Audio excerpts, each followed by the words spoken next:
Lightworker here. Welcome to Enlightened Conversations. I'm really excited today because we've got a really juicy topic to dive into, and we're talking twin flames and divine lovers with Leanne Barefoot, medium, a very close friend and co-worker that we've done a lot of work, shared space together and Soul TV. Leanne's been contributing to Lightworker Advocate magazine for the best part of 2016, so she's amazing. I've even had the privilege of sharing Soul Friday platforms with her, and it's been incredible. But just in case you don't know about anything about Leanne, let me formally introduce her for you. Leanne, the Barefoot medium, is an international medium. She's a trance channel, twin flame connector, spiritual teacher and author who has been connecting and communicating with spirit in her everyday life from a very young age. She's incredibly passionate about her work as a medium, reconnecting people with loved ones who have passed, and is excited to be stepping further into her work as a psychic detective, consulting with families of those who are missing or who've been taken from this world through tragic circumstances to help them find some peace, justice and closure. Leanne is also a twin flame connector whose purpose is to work as a spiritual heart surgeon, to help people heal their hearts, attract a soulmate or twin flame, support them into coming into union with their divine partner, show them how they are loved, and provide strategies to allow them to embrace the love that is within their soul so that they can learn, grow and expand into their highest potential on all levels. So it's my absolute pleasure to welcome my dear friend Leanne Barefoot, medium. Thank you so much, Michelle. It's so exciting and such an honour to be able to have an enlightened conversation with you about one of my favourite topics, which is twin flames and divine lovers. Who doesn't like love? I love love. I know, right? It's a juicy topic that everybody is so interested in and wants to know about. So I'm so excited and honoured to be able to take part in this, Michelle. Yeah, I am too. I mean, golly geez, you know, it's a great topic, but seriously, all of the things that you have done, everything that you've put your hand to, your mediumship training, your beautiful cards that you've created, your books, everything that I've seen you put your hand to, you just absolutely are immersed in that resonance of love and that spiritual vibration of truth and honesty and keeping it real. I love it. Thank you so much. It's part of who I am. I like to be authentic. Integrity is a massive thing for me and has been one of my life lessons. I'm so sure of it. So it's really nice to hear someone say that they feel that, because that's what I want to get across to people, is that love and to feel that for everything and everyone that's around us, whether it's someone in the living or who's passed over and in the spirit world. Yeah, and I just love, I love how you keep everything really grounded too, because I don't know, I haven't actually asked you what kind of star sign you are. I'm a Taurine, so I'm really earthed and I'm really grounded, and I'm very practical. So I like spiritual stuff, but in a grounded way. Please, people, give us examples. And whenever I've worked with you, it's always really practical and everyday life stuff. And for me, that's what works. That's what helps people to be able to really apply spiritual concepts in a tangible way that makes sense. I so agree. It's just, I'm a Virgo, so I'm so earth. I'm earth, I'm organisation, I'm a planner, I'm a bit of a perfectionist. I've let go of some of that. It's part of my nature. You know, I've got my little plan with me because I'm a Virgo. Even though I'll just tap into spirit and it'll probably just flow the way it needs to, I like to have that plan and that groundedness. And I think it's really important to remember that even if we are spiritual, we're here to have an earthly experience or a physical experience. And the reality is the people that we need to connect with, or for me, particularly mediumship reads, I'm dealing with family members who've lost a loved one. And so you've got to keep it really grounded. at some point, they're in a stage of grief. And so they don't want to hear about all the airy-fairy spiritual stuff. It doesn't make sense. And when it comes to, as I said, my work with, or as you said, my work with the psychic detective stuff, my background is criminology and psychology and teaching. So it's all about those facts and evidence and groundedness in the physical world. So I like to keep that real. And when it comes to love, we don't want to talk about airy-fairy concepts that people can't relate to or use, and practical skills that they can't use in their real world everyday life. So I like to use examples that people can relate to. Yeah, you do. And I love that. And every article you write for the magazine, I'm always going, oh yeah, good on you, Leanne. You've listed the steps, you've listed the tick to tick. So for me, like I've got a moon in Virgo. So my mothering is, yes, I have had to deal with perfectionistic issues. I have to deal with being over-organised, and hence the show being a little bit very much on the spontaneous side in a lot of ways, is extraordinarily different and outside of comfort zone in a lot of ways, but more and more nowadays, it's how I love to be, and I'm sort of sitting more comfortable in the peaceful pocket of it. But having said that, there's a certain level of preparation spirit always wants us to do. And I think, just being mindful of that, like even our interactions over the past few weeks, just whatever comes in, and it's about listening. Even the fact that we're actually recording, like, how about this for a recording of a show, the 11th of the 11th at 11 a.m.? I mean, holy cow, like spirit speaking to us. And then the message that came through about Remembrance Day was about remembering love to me today. And we're talking about twin flames. We're talking about divine lovers. We're talking about love. It's like amazing. So I just love that synchronicity that spirit allows us to, when we let go of that control as well, just to, we do all the time, even though we're highly organised and disciplined to listen to spirit. So. Yeah, and look, I'm over the other side of the world to you. So 11, 11, 11 is very much a twin flame number as well. And I'm not huge into numerology, but a lot of people, when it comes to twin flames, do start seeing that 11, 11, 11. And it's a reminder to come back into your heart space and to come back into love for you and for all that is around you in the present moment, rather than, looking back too far in the past or too far ahead. Because, Remembrance Day is about remembering love that is in the present moment, regardless of the circumstances or situations that people have experienced in the past. It's about going, I honour whatever journey was there and is in this moment. So I think it's beautiful that spirit always puts us in the right place at the right time. Yeah, and I'm sure that everybody listening is probably at the edge of their seat going, tell us more. Tell me more about, I know I am. I really want to hear what you have to share today about twin flames, divine lovers, and I love your messages that you get from spirit. So please share. Well, I guess we'll start with what is a twin flame, because I think there is quite a bit of, shall we say, misinformation out there, or confusing information for people about what the difference is with a soulmate and a twin flame.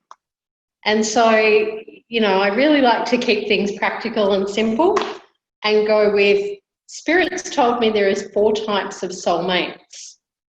The first one being karmic.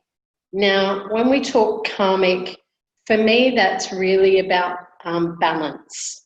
Yeah. The balance of positive or negative, high vibration, low vibration. Everything has an equal and opposite that we have to come back into balance with. So if you don't believe in karma, that's okay. It's just about balance.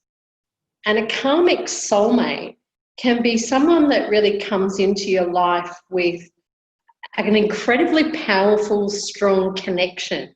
And it can be like an instant, almost that, love at first sight stuff and the fluttering. So that can be a karmic soulmate. They're put in your path to help you work through any past or current life issues and to get yourself back into balance. So to balance your karma. And, often Spirit says to me it's about balancing the sheet, like we do with the debit and credits. Yeah? And so you're more on the debit end, and are you giving out way too much and you've got to start receiving? Or are you doing all the receiving and you need to start giving? So it's really about looking at it as a debit and credit sheet in some ways, and rebalancing your energy on a physical, emotional, mental or spiritual level. So that karmic relationship can be incredibly intense, incredibly powerful, incredibly painful for some people, because it brings up all the stuff that needs healing. Yeah, and I wonder too that people get really confused by that, and they think, I've got this strong connection with this person, it's so intense and it's so like connected, and and they get carried away with that as being their like actual, life partner. Yeah. Whereas I understand what you're saying, because I've had those connections in the past, and afterwards I've had realizations around where I needed to be more balanced in my life, and I can completely relate to that. And hence moving on to, I'm sure the topic of more of what you're going to talk about will explain more of the story around how we can tell that. Yeah. And I think you're right, Michelle, in that sometimes when we're in a karmic relationship, we think that they are our life partner sometimes because we're in it. We're in that moment, and I've been there too. And so, if you're bringing up some of your own patterns, your own fears, your own limiting beliefs within that partnership, then if you're not aware to look at it, then you're not going to know it's there. And really the purpose of relationships, any type, is to learn and grow. So we've just got to learn through that. And some people stay in karmic relationships because they're meant to. And that's okay. So absolutely. And that's okay, because that's what they're meant to do, or that's where they're at, and it's neither good nor bad, positive or negative. It just is, and that's your experience. And there's others who have these beautiful companion soulmates, which are like your best friends. You have that instant attraction to them, but it's not a sexual or romantic attraction. It's just you get each other completely and wholly. So they're a companion. Then you've got the romantic. Now, a romantic soulmate is someone who comes into your life to essentially teach you about parenting, commitment, trust. So that person might just be in your life to bring children in to the world.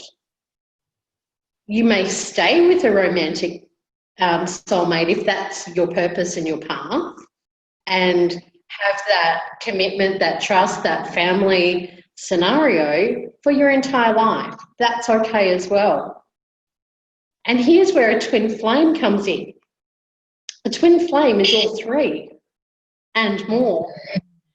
A twin flame is karmic, a companion, and a romantic, which is why people get so confused, because you can think a karmic soulmate is your twin, because there's so much information about twin flames will bring up all your stuff, but that may not be true. There's a different connection to it. It's divinely guided.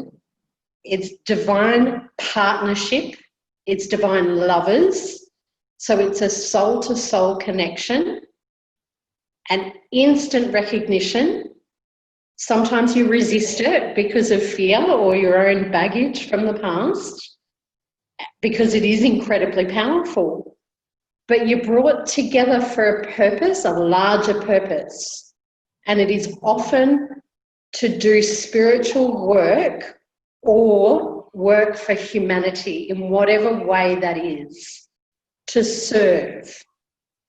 So there's a higher purpose to it. I love this. I love this, Leanne. Makes a lot of sense. For me, when I reflect on my relationships, as you're talking, I feel, it's really easy to see which ones are what. Yep. So easy. And then I think of my current relationship with my husband, my third husband, third time lucky, I say. And I look at that and go, yeah, absolutely. Because we're really here as, to do the greater good, to be of service to the world. Even to the point where whatever he's doing financially to support what I'm doing, he still feels he's a part of it, because even if he's not frontlining it, because he feels that we're in this together. And we always say that Team Tanel is our little, his name's Tony, my name's Michelle, so Team Tanel, it's got a little ring to it. So we always do what's best for the team. And if ever we've got sort of that conflict around choices, we always go, well, what's in the highest good for everyone here? And we do have that real enlightened view of decision making, seeing things on that scale. And I think that's when perhaps not everybody's there for their twin flame, because the twin flame is going to help them to get to that point that where you can make those kind of greater good decisions, but it's still a journey, so I can highly understand what you're saying, and it deeply resonates with me.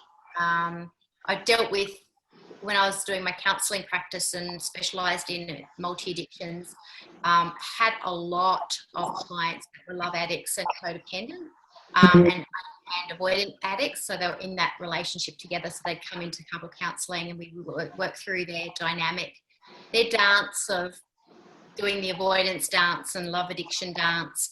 And I always remember feeling like there is, if you can't transform this dynamic, it's not the end of the world. This person isn't necessarily, it doesn't have to be that you felt that they were your soulmate. Do you know what I mean? So I totally get with what you're saying, because when you can respect a person's role in your life, even when you thought they were it, and then the loss of that can be so great, it can be turned to hate. People can turn to hate as intensely as they can to love because of that. So I think that these concepts are going to help them heal, to really take responsibility for the journey, their soul contract, their karma, what they have to integrate, what they have to learn. So it's really great. It's really important information, Leanne. Yeah, and I think what you're talking about really brings in what a lot of people refer to as the phases of a twin flame relationship. And they talk about stages and phases, and everyone goes through the push-pull, the runner and the chaser, and, that brings in the codependent side, or the blame-shame game, and, lots of those different patterns that can be there in relationships. But what Spirit's kind of worked with me on is grounding those a little bit more in reality. And they really resonate with me around my journey with karmic soulmates, companion soulmates, the romantic, as well as the twin flame. And it's really about going, well, what does a dance look like? And what does that mean in a grounded reality of walking it every day and going outside your door? And that's where I think a lot of people are getting confused with the information that's out there about twin flames and what you can expect. So, we're often put in relationships to learn and grow into more love for self. That's the purpose. The higher purpose of all relationships, whether it's with family, friends, lovers, partners, whatever, it's about learning and growing into more love for self and for spirit. Yeah, If so you true. if you believe that, and if you don't have that connection to spirit, God, universe, whatever you want to call it, then it's about growing into more love for you. Totally is. And and like in so many articles and things that you've written about how to do that and how to take care of yourself, what to do, in those practical, tangible, daily things, to remember. What I find, it becomes so much more obvious too, doesn't it? Like the dance thing, I think, is simply about if we can't let love in, like if we're not loving ourselves, we tend to push it away when it comes to us as well. And so even the person pushing the love away, if we're not the one pushing the love away, I think is also really important to understand that that's their business. It's not about us, right? So they're pushing, sure, they're doing the pushing, but that's a reflection on how much they're able to love themselves and feel connected to themselves. And so then we're less likely to take it personally, and we're able to love them anyway, whilst we also take care of our needs, and our demands or our expectations are perhaps reduced of that person because we know what they're capable of. Like perhaps I like to see it as not derogatory, but just like an emotional disability. If you can't love yourself, there's some kind of emotional disability going on that needs rehabilitation, and to acknowledge that in a loving way. And then what I find though is when we get back to not projecting the fact that that's about us, that they've pushed us away, it's actually about, and we get back to quickly loving ourselves, making sure we're supported, taking care of ourselves, being in the love vibration, then usually we either heal that relationship or we vibrate away from it because it's really not resonating with us anymore. Like we move forward towards our twin flame, rather than stay in a karmic soul-mate relationship. Would you say that? Yeah, absolutely. And, I think those phases that we move through in relationships really do, they go back and forwards like a dance. And, when you're dancing in a partnership, and for me, I'll share an example. Years ago, I went to a salsa class with my partner at the time, and it was very much a karmic relationship.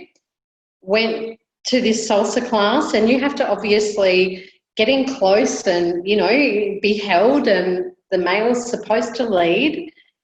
And what was really interesting and what I became aware of for me was how much I was unwilling to allow him to lead because I didn't trust him, because of my own fears, limiting beliefs, patterns, my own baggage, or as I often call it, my own shit,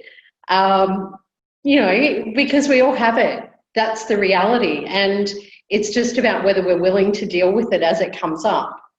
And so I had my control pattern going on and my fear of, well, if I let him lead this, then where am I going to go? And I don't know what's going to happen. And years later, after I stepped out of that relationship, I went back to a salsa class and was just dancing with other men.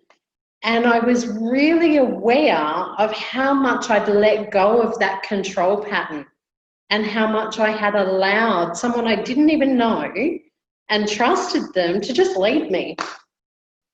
And so, if you can look at it in a real world context like that and go, wow, how much of a control freak was I? Yes, I was in my Virgo element of perfectionism and control, but I had to look at my own stuff and go, well, what is it within me that wants me to control and know what's going to happen and plan and organise and, not trust someone else to do a good job or to look after me or to love me.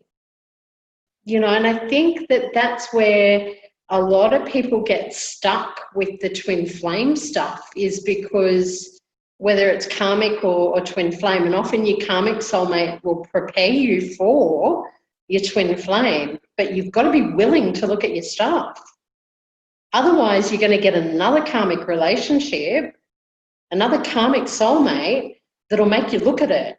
And if you don't look at it, you'll get another one, and you'll keep repeating that pattern until you're willing. And I love willingness, because it says that you don't have to know how to do it. You just need to be willing to learn, learn the dance, learn to deal with your shit or your stuff or whatever you want to call it, and go within and go, hey, where am I carrying this from? What was the cause of this pattern, and how can I shift it? How can I transform it? And it's the other example that pops in is, look at your wardrobe. We've all got clothes in our wardrobe that we don't wear, that are old, that don't fit, whether they're too small, too big, just don't suit you anymore, just don't like it anymore. But a lot of people keep hold of it, like the fears, the limiting beliefs and the patterns, rather than going, you know what, I'm just going to pick these out and go, they don't fit anymore. And I'm going to create the space for something beautiful and new and amazing to come in that does fit for where I'm at right now. I'm so glad you gave that example, because as you were talking before, I was thinking, I have got such a good example of where I was versus where I am insofar as my choices. And it was even down to the language. And I hear a lot of women, even today, a lot on television everywhere saying it. The sentence, I like bad boys, or I like a bad boy. That was really, for me, that was really me saying, I like someone who isn't connected emotionally or loving towards me, because I don't think I'm worthy of that yet. So I'll choose someone, and I'm highly attracted to someone who can't do that. And that's where I'm set up emotionally right now. So that's what I'm going to go for. That's what rings my bell, And when I actually did a lot of my own healing, the spirit is so funny, because I met Tony on an online dating program, which I hadn't done before, and I hadn't dated for 11 years. So when I met Tony, I was dating everyone and anyone, and I didn't really want a relationship. So spirit was funny on that too. I just wanted to date. But anyway, Tony's actual byline or slogan on his username was "Nice guy looking for a nice girl." That's what it was. And beautiful. You just gotta shake your head at that. I was ready for that. I said, I'm ready for nice. I want someone nice, who's nice to me. I'm nice to myself. So if someone's not nice to me, hell, what's with that? I'm not going to tolerate that. I was really at that place where I was ready for that. And I think that's a tangible example. What you're looking for, really look into that and go, why? Why do I want that kind of person? When you say, oh, they're just not my type. Well, what is your type? Well, actually, at the current time, is your type working for you? Is it really working for you? Because I think attraction changes as we evolve and grow and enlighten ourselves. I actually think what we actually are attracted to literally changes, like what turns us on, the whole bit. I so agree with you. Like in readings or sessions or mentoring that I do with a lot of clients, I hear so many limiting beliefs or so many patterns or fears that are coming up. And what you're saying about the type and the bad boys and, all of that is really a limiting belief that holds you back from what it is that you actually want, because you don't feel like you're worthy enough. So it's simply coming from fear. And from a spiritual or vibrational perspective, there are really two emotions, love or fear. Everything else fits underneath those two emotions as a feeling that we mentally or logically subscribe to each of those things. So frustration comes from fear. Joy comes from love. And so if you're sitting in, you know, I'm going to say a chair just for argument's sake, if you're sitting in a chair that's got a big label on it that says fear, then, you know, a guy or a woman walking in who's looking for a partner is going to be attracted to exactly what they're looking for. And so if you're sitting in a chair that's fear-based and that's where they're at, then they're going to walk over to your chair and go, hey, you match me. Awesome. Let's go, you know. And this morning, I've got to share this because this morning I had this thought, you know how you have thoughts when they drop in. I was on my run and I had a thought, and the thing that dropped in was that when you think about the bad boy, because this is really interesting that it came up today after my thought, because I was thinking, you know, it's funny. You think if you look at it from the bad boy perspective, and they mightn't even realize they're a bad boy insofar as oppressive or abusive or what have you. They might just think this is our role, you know, they might not see anything wrong with it or unconscious about it. But just coming from their perspective, right? They're in a bar, they're looking for a girl. What turns them on? Someone who's oppressed, someone who's submissive. They make a beeline for it. That's what they're attracted to. They're not attracted to a strong woman or someone who's actually in their power, because they can't have control and power over them. So how do they know that? How do they recognize that? That's intuitive. That's something that they just are attracted to. They don't think about it probably. Same with a woman. If she's actually allowing herself to be oppressed or allowing herself to be weak or allowing herself to be disempowered by actually even putting her order into the universe that's what she wants. It's another way of doing that.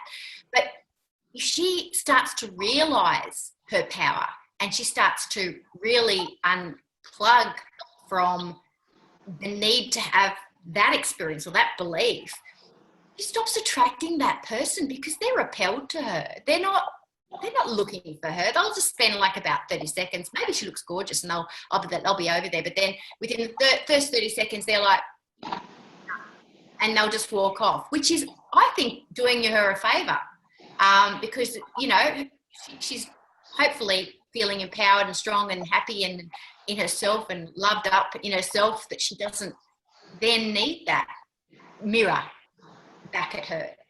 And I just think, wow, there's such a healing in that for people to know that. Yeah.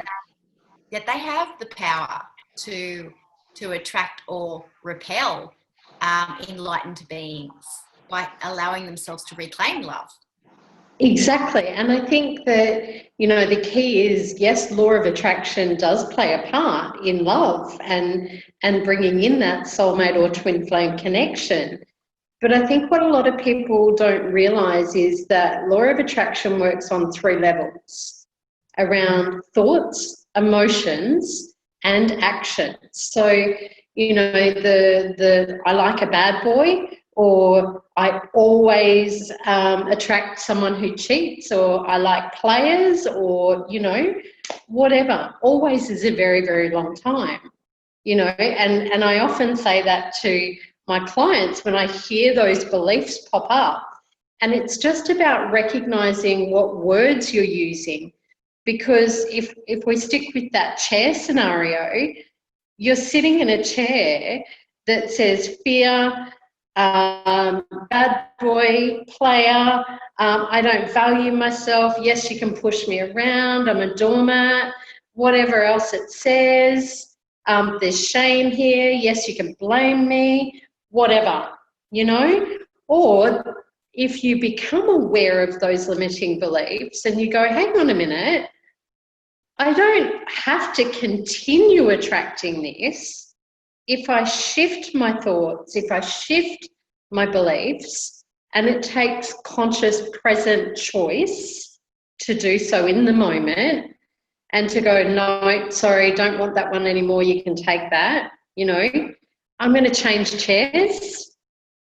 I'm going to change to a different seat which says love, joy, happiness, worthiness, beauty, honour, value, whatever, you know, equality, balance, sensuality, intimacy, whatever it is that you want to attract, you have to be that. And that's where the emotion comes in.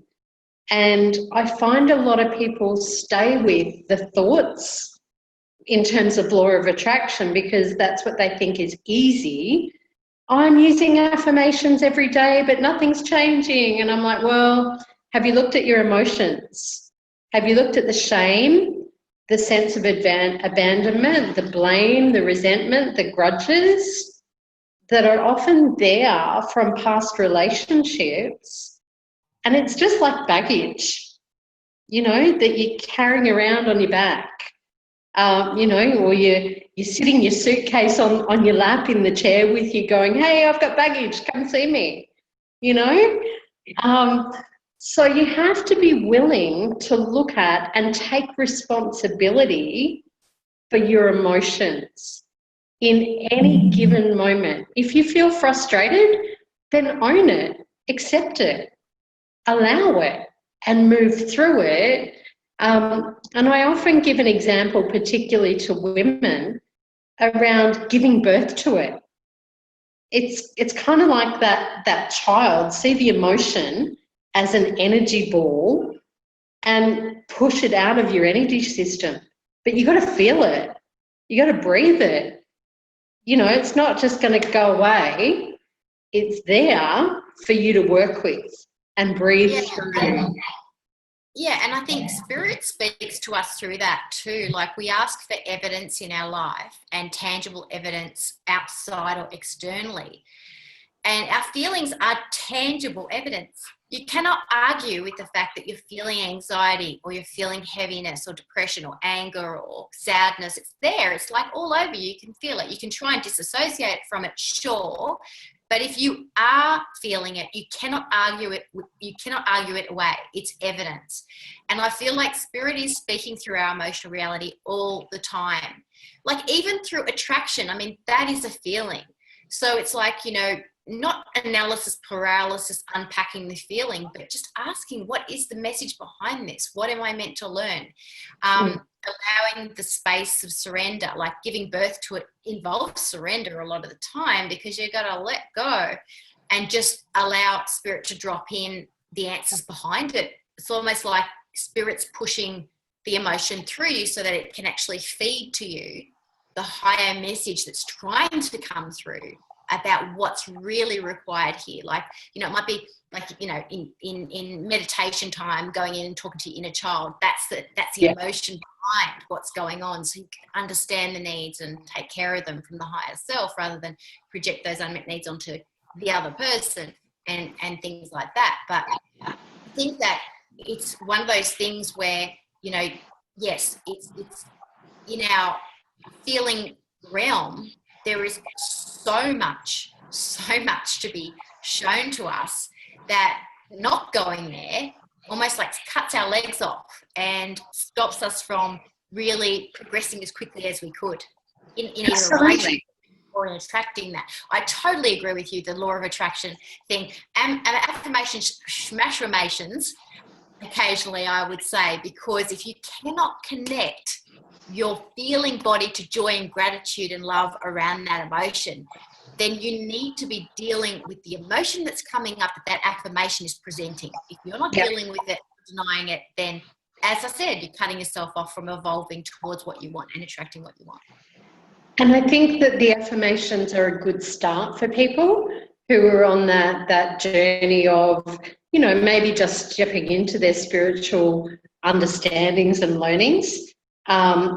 One of the things that Spirit often shows me with emotions and how they work with law of attraction is to think about a straw above your head in particular that connects you with Source, Spirit, God, whatever, universe, whatever you want to call it.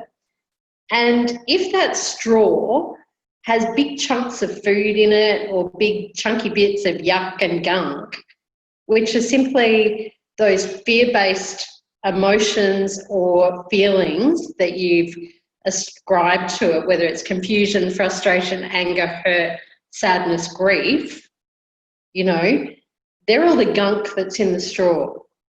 Meanwhile, Spirit, Universe, Source, whoever is trying to bring you that loving partnership that you've been asking for, but you're not willing to clean out the straw. So you've got little dribbly bits coming through that you might see in your physical world as that evidence, like you're saying. So one day you might wake up and go, wow, I feel awesome today. You've got that love vibration dribbling on in. And then the next day, something might have gone on, whether it's a thought or an emotion, whether it's a reaction to something that's happened in your world that puts you back in that fear space. So you're focusing on the gunk that's in your straw. And so the love stuff can't come in while you're focused on it. So you've got to get into that straw, which is you, and you've got to clean it out and be willing to feel it. And, you know, if I look at grief, you know, as a medium, I deal with grief with most of my clients at some level. The opposite of grief is love. And the reality is grief is there to show you how much you loved. Otherwise, you wouldn't be grieving. And that happens in the physical world as well when we step out of a relationship, but people are not willing to clear the grief from the past. So they carry it around, and then vibrationally, you got to have a mirror to show you, which is often your physical world or that other partner that you attract, or situations, experiences, to bring up the grief or the anger or the resentment or the hurt, whatever, so that you release it, so that you get it out. So, you know, if you're doing that consciously, it can be a lot easier. But if you're not aware, then you're going to struggle and feel like you're working really hard to do things. So particularly when it comes to relationships, if you're going around and round in circles with the same patterns, then you're not looking at your emotional world. Full stop. I don't care how much work, how much healing you've done, don't care. Go and look at it again, because there'll be another layer. Otherwise, your world would mirror your worthiness, your love back to you. You are focused on fear at some point, whether it's your thoughts, your emotions, or your actions. And the actions are that sabotage pattern. You know, control, impatience, procrastination. I want a relationship, but you're sitting at home not doing anything about it. How's that work for you? Is that aligned with what you're asking for? You have to be willing to take the actions towards your flame if that's your intention that you're setting. And in doing that, you have to hold the intention. You've got to hold the thought. You've got to hold the high vibration, the love vibration, no matter what is going on in your physical world. And know that if you run, then you've got something to clear. If the other person runs, then they've got something that's not about you. Yeah. Never is.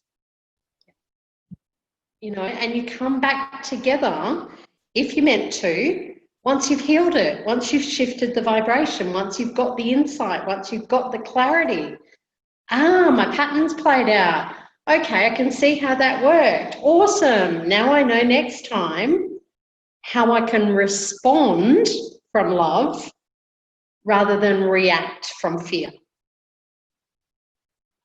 Yeah. And the reality is the twin flame dance is about fear and love. Mm. And how willing you are to heal that which is within so that you can grow into more love and expand into more love, enlightening yourself, enlightening your partner, and enlightening those that you're called to serve for your divine purpose. Yeah, it's so true. It's so true, because when I was dealing with the love addiction cycle, and primarily love addicts and love avoidance, we call them. Love addicts' primary fear is fear of abandonment, but their unconscious fear is fear of intimacy, which is actually letting the avoidance addict, or the love avoidance primary fear is fear of being controlled or fear of being engulfed, which is often that fear of being loved. But their unconscious fear is fear of abandonment. So there's a complete mirror there. It's just being played out differently, but there's a complete mirror. And then I have clients come in, they'd be a bit of both, and so they'd be like a washing machine. So they'd be just doing that all the time. Like, oh, but I can relate to that. Yeah, because they're a mirror. But, you know, doing the washing machine thing. And it's exhausting. And what I would recommend people to do what you're saying is to really dive in to the emotional reality and also take care of those in a really responsible way. Because I think with these toxic and intense cycles, we tend to get addicted to the drama, and we tend to get addicted to the distraction. And what you need to do is the opposite, is to take some space or time if you need to, not run, take responsibility for it and say, hey, love ya, but this isn't working, love you, I'm just going to put the relationship on hold just for a bit, just so that I can sort my shit out and clear my space, so that I'm really clear what I'm doing here and what I'm creating. And then, as you're saying, like, come back together when you've had that chance, because sometimes it gets so toxic. And I'm sure people can relate to it. I mean, when I was working on the psychic lines, every second call was on my twin flame, my soulmate, my love life, blah, blah, blah. I mean, so many thousands and millions of people out there wanting this guidance, and, you know, not realizing that sometimes the best thing you can ever do, just take some space to reconnect with you, love you, feel your emotions, draw, fill up the love tank, learn how to do that, then go back and revisit the situation. And the lens that you see life through is so different. The lens you're seeing the person through is completely different. Yeah. And I think, that's the reality with twin flames in particular. You won't come into reunion with them, as people say, or come back together with them until you know, and it's a knowing and a being, that you are complete, whole and lovable and loving and loved in your own self. You don't need, from a fear space, another person to fill those gaps. Just to feel that love through the straw. One of my worst things that I really don't like, I must admit, it's cringeworthy to me hearing, is when someone says they're my other half. I'm like, oh, baby, you're seeing yourself as incomplete. It's not healthy, but, it is for me, a hard one to not react to and give them a lecture. I own my shit on that. I think, I think it's important, we each have divine mass, divine feminine energy within our beings, and we need to be back in that. We're in our masculine energy, doing logical brain, the providing and, all those great things. And as women, we can be in that masculine as well, and we need to be sometimes in the planning and the organising. So about that intuition of, or the feminine, the intuition, the flow, the nurturing, the gentleness, the sexiness, the passion, and men have that within them as well. So I get your perspective on the other half thing. I think it's important to know that you are your own masculine and feminine half. Another being, if you're able to come into union or balance with that, will expand it. And you can You can Leanne. I love that. We don't talk about that, but that's serious. That's gold. Because if you feel that, yeah, and I do really resonate with the masculine, feminine energy and making sure they're balanced and then attracting that. But then together, you're able to, because the masculine can support your masculine as well, and because the feminine can support your feminine as well, and vice versa. It creates more rather than less. It creates expansion. And I feel that in my heart center there, right there, bang, I can feel it. And I think that's the difference. It's a feel with it. Whereas, my other half filling a gap, you don't feel it. It's not connected. It's not soul-based. It's not love-based. It's fear-based. Yep. It's attachment-based from fear, rather than, if you're in union with yourself, first and foremost, then you're going to be able to be those independent beings and connected at the same time. And there is no separation. You can physically be in different locations and still be a soul base. And I think that's the difference with a twin flame compared to any other type of relationship. That, you feel it within your soul. There is no doubting, there's no questioning, there's no looking to other people and going, is he my twin flame, or is she my twin flame, or am I going to be with them? Will this work out? And look, I've been there. I'm not sharing anything I haven't experienced, because for me, I don't teach things or guide things that I can't walk. I have to be authentic. I have to be in integrity with it. And, what I would say to all the people that are looking at twin flame relationships and aspiring to that is that you've got a journey, and you've got to be willing to dig in, to heal you, to get in alignment with who you are at the very core of your being, to walk it, to, expand that out into the world, and then you attract that back. Absolutely. And I think on that note, we're probably going to finish up, because it's been incredible, and I could talk to you. I seriously could talk to you about this topic for another hour, because it's so amazing. But I want people to be able to, I want people to be able to know a few things.